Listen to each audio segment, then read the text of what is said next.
తిరుమల శ్రీవారిని కోనేటి రాయుడు అని ఎందుకు పిలుస్తారో తెలుసా? ప్రపంచవ్యాప్తంగా గుర్తింపు పొందిన హిందూ దేవుడు ఎవరు అంటే తిరుమల శ్రీ వెంకటేశ్వర స్వామి గురించి చెప్పుకుంటారు.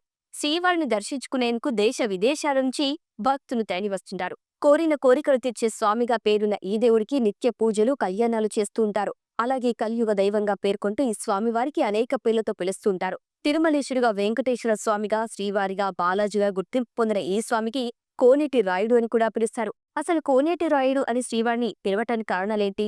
దాని వెనక ఉన్న చరిత్ర ఏంటి? చిత్తూరు జిల్లాలోని రెండవ తిరుమలగా పేరు ఉన్న మరో ఆలయం ఏంటి? ఇక వివరాల్లోకి వెళ్తే, ఆంధ్రప్రదేశ్లోని చిత్తూరు జిల్లా తిరుపతిలో ఏడుకొండలపై తిరుమల శ్రీవారు కొలువై ఉన్నారు. ఈ ఆలయం స్ఫూర్తిగా తెలుగు రాష్ట్రాల్లో చాలా చోట తిరుమల తిరుపతి దేవస్థానం బోర్డు ఆధ్వర్యంలో ఆలయాలను ఏర్పాటు చేశారు. తిరుమలకు రాలేని భక్తులు అక్కడే స్వామివారిని దర్శించుకుని తరిస్తూ ఉంటారు. అయితే చాలా చోట ఏర్పాటైన వెంకటేశ్వర స్వామి ఆలయాల్లో కొన్ని మాత్రమే గుర్తింపు పొందాయి. వీటిలో చిత్తూరు జిల్లా గంగవరం మండలంలోని కీలపట్ల వెంకటేశ్వర స్వామి ఆలయం ఒకటి. ఈ ఆలయానికి పురాతన కాలంలో చరిత్ర ఉంది. అంతేకాకుండా ఈ ఆలయాన్ని రెండవ తిరుమలగా పేర్కొంటారు. అలా పేర్కొనడానికి కూడా ఓ కారణం ఉంది. అదేంటంటే ప్రతి ఆలయంలో కోనేరు తప్పనిసరిగా ఉంటుంది. కానీ తిరుమల శ్రీవారిని మాత్రమే కోనేటి రాయుడిగా పిలుస్తారు. చిత్తూరు జిల్లాలోని గంగవరం మండలంలో కీలపట్ల అని గ్రామ చివరన పురాతనమైన కోనేరుంది.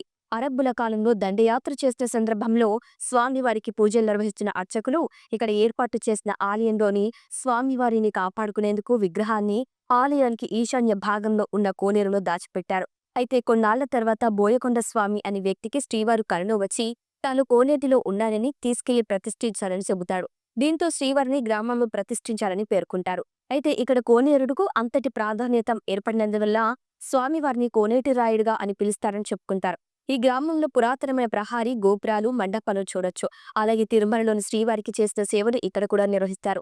తిరుమలకు వెళ్లిన ప్రతి ఒక్కరూ గంగవరం మండలంలోని కీలకపట్ల గ్రామానికి వచ్చి స్వామివారిని దర్శించుకుంటారు. అయితే తిరుమల శ్రీవారు ఎక్కడ వెలిసినా తిరుపతికి మాత్రం ఒక్కసారైనా రావాలని అనుకుంటారు.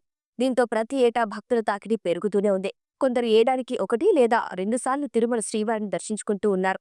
అలాగే తెలుగు రాష్ట్రాల్లోని చాలా చోట ఉన్న వెంకటేశ్వర స్వామికి ప్రత్యేక పూజలు చేస్తున్నారు.